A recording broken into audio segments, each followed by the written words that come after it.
I think I might have given myself some sort of liver damage from all the Tylenol that I took when fixing the camera and making this episode. I just I don't think I ever got used to that motor whirring away, and it really sounds like that when you're trying to use it. A lot of that's just what's leaking back into the camera. But anyway, come to think of it, I probably gave Duracell a really lovely fourth quarter that year, just single-handedly from the sheer tonnage of batteries I burned through, because I didn't and still don't have a power adapter for it. I guess I'm just going to have to get a generic aftermarket one instead of trying to find an original one. But anyway, Ben here from the archive, and it must be getting to be Halloween time again, because here I go just dusting off an old Halloween special again.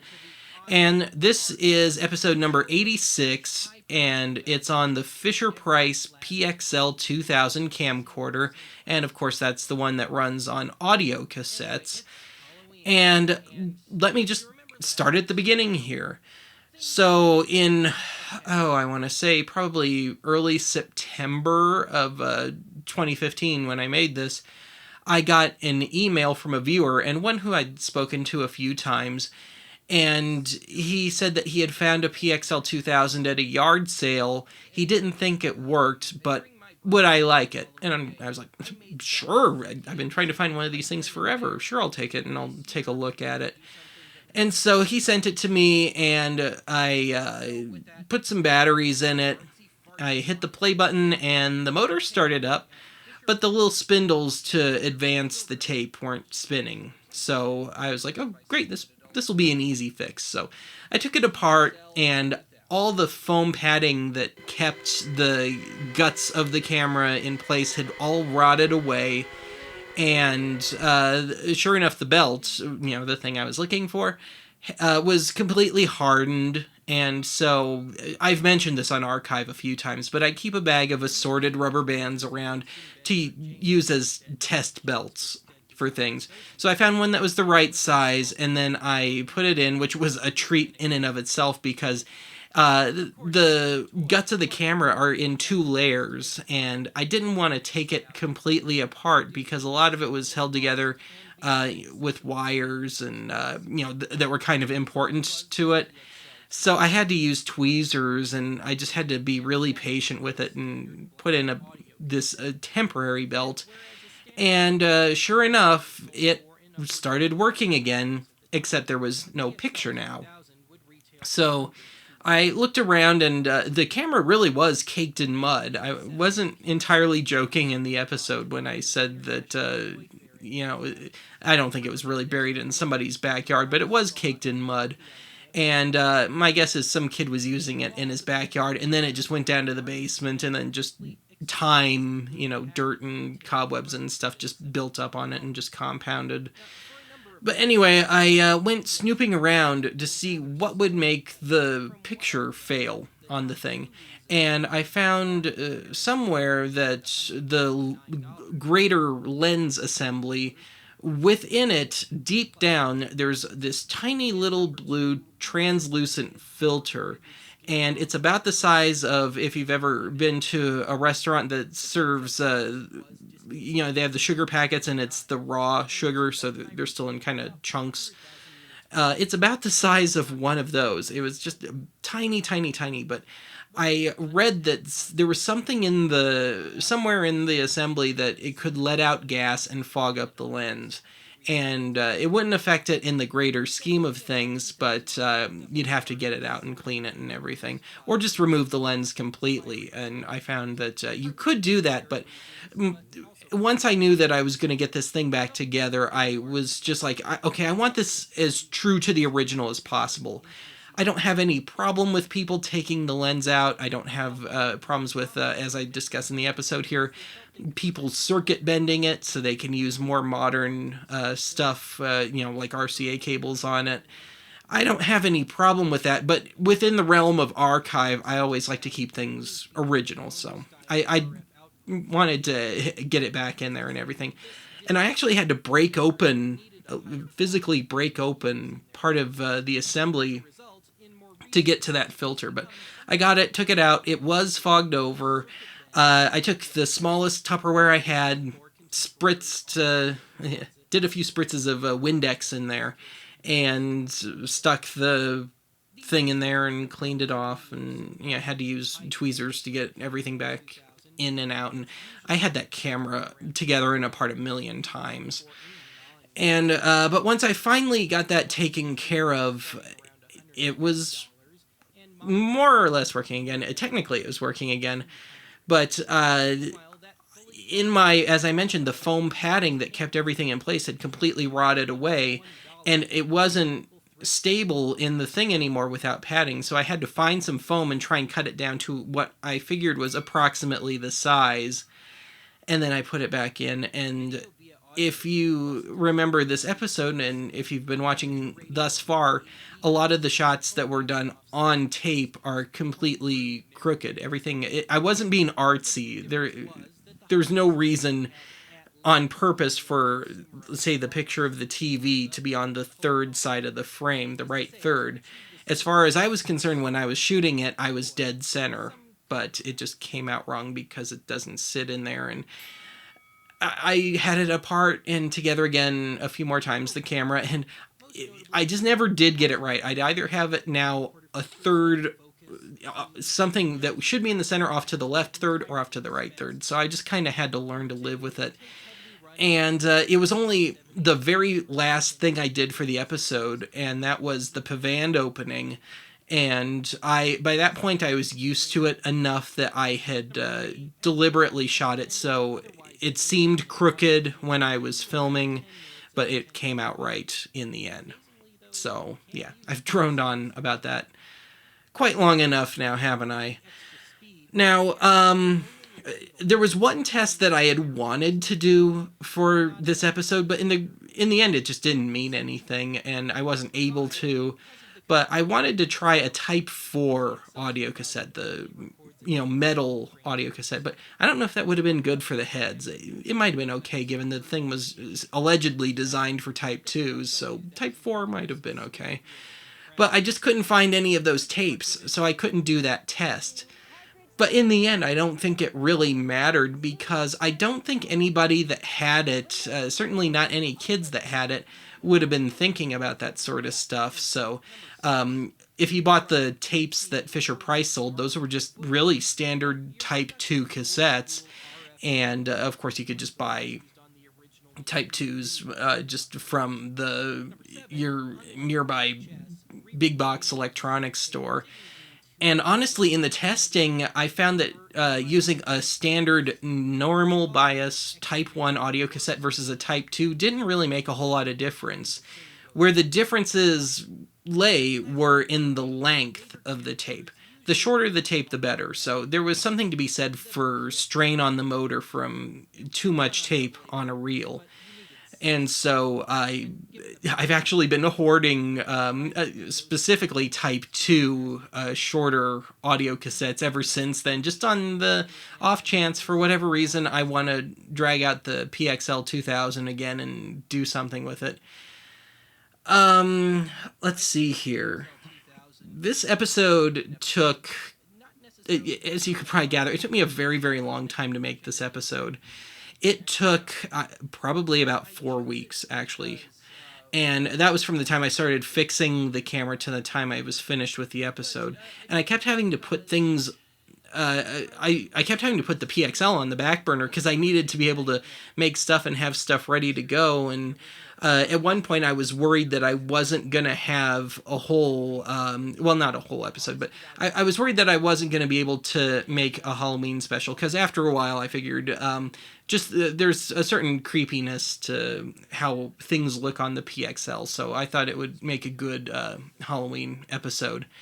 And also, coming off the heels of the Rejuvenique the year before, I wanted to do something that was a little safer, I guess you could say, because I had burned the back of my hand on the Rejuvenique, and something less costume intensive. Yeah, I'm so ambitious with that stuff. But anyway, as I was saying a minute ago, I had to put the PXL on the back burner, and I was getting worried, and So that's how this little mini-sode I put out the week after this came about, called For the Want of a Pail. And, just a side note, this little bit here that just ended, that was, I had just had a problem with, I think it was the backwards masking episode of Archive on YouTube, because I had used a bit of Gold Dust Woman by Fleetwood Mac over the end credits, and it was now banned pretty much worldwide. And for whatever reason, I was just in a punk mode, and so I knew I was going to do a test for sticking a standard music cassette in there. So I stuck my copy of Rumors in there, and so that might have been all of Gold Dust Woman, all 5 minutes of it, just playing at 16 and 7/8 inches per second, I think it is. But anyway, I'm on one big tangent here. For the Want of a Pail came about from that, and that was an idea that I'd been kicking around for a while, in that I was kind of going, this whole internet nostalgia thing, can this really go on forever? Does this really have any legs? And then just kind of a certain lack of self-awareness in some circles on that. So the idea ultimately became that, well, what do you do when you find that thing that really reconnects you to your childhood?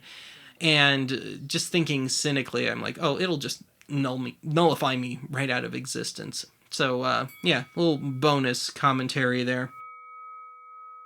So let me move on to arguably the most memorable part of making this episode, and that is the last 2 minutes or so of the episode, and it was some footage that I had shot at a corn maze, or as some viewers pointed out to me, I wish I would have thought of this joke, a maize. Get it? Corn maze. M-I parentheses I-Z-E. Yeah. Anyway, I thought it would be seasonally appropriate to do something like that, and of course, the PXL-2000 likes a lot of light, so I'd have to do it during the day, but it just seemed like a cool idea, and it was something that I hadn't, I'd never done, obviously, with the PXL, but I hadn't done since I was a kid.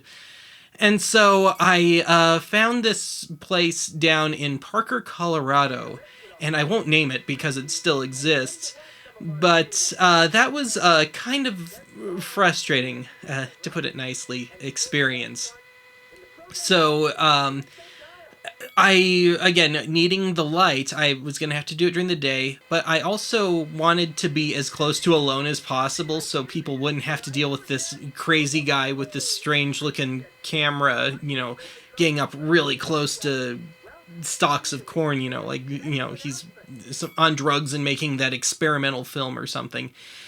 So I went to this farm. It was the middle of the week. It was probably about 11 o'clock in the morning, and there was only one other, I guess you could say, family there. There was a mom and her baby there, and they were off somewhere else, so I was going to have the maize to myself.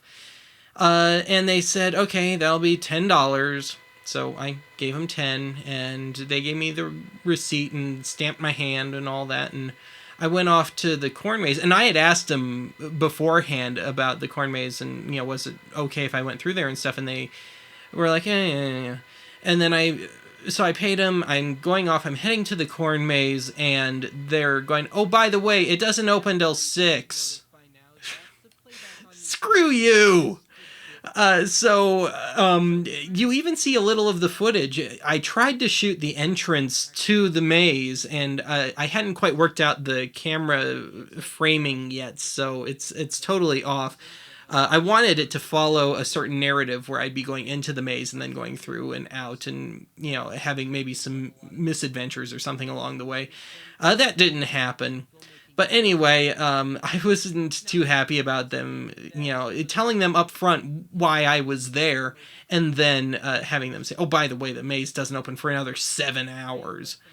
So when they weren't looking, I just crawled in between a couple of corn plants and I just went to town and I just started filming like a crazy person in there.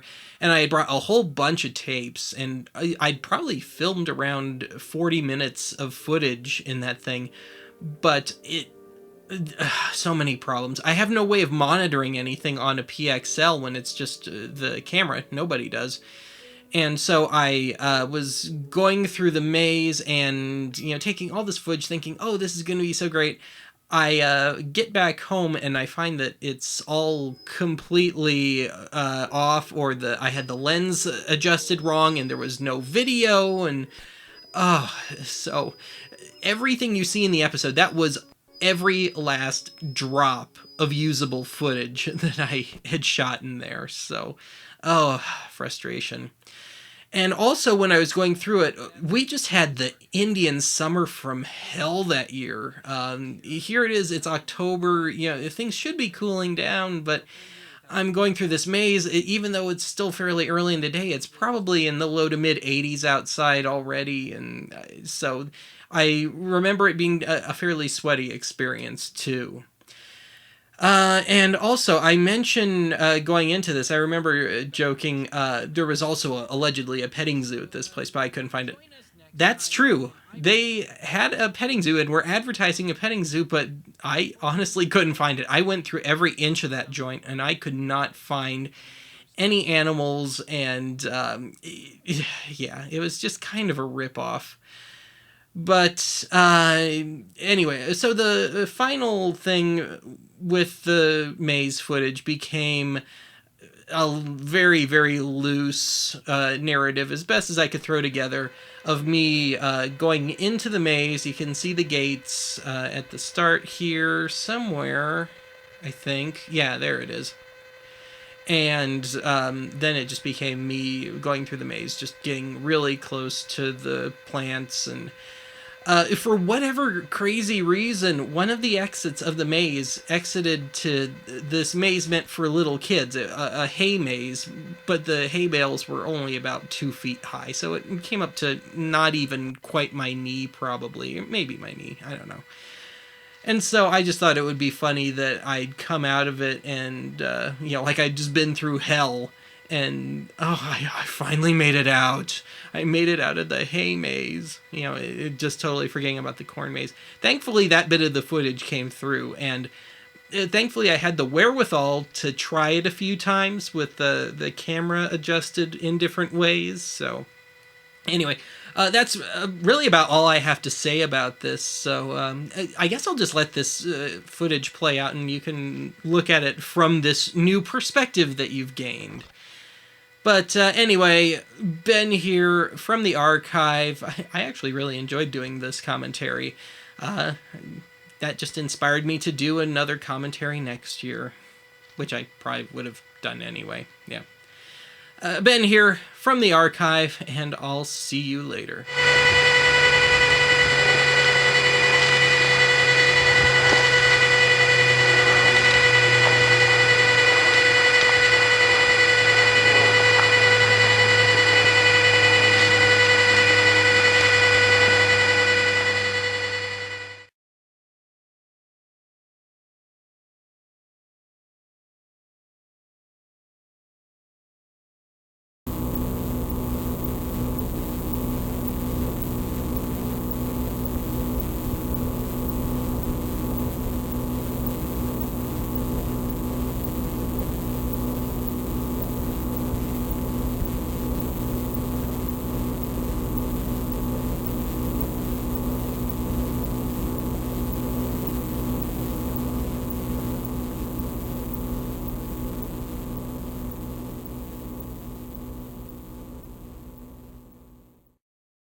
Made it out.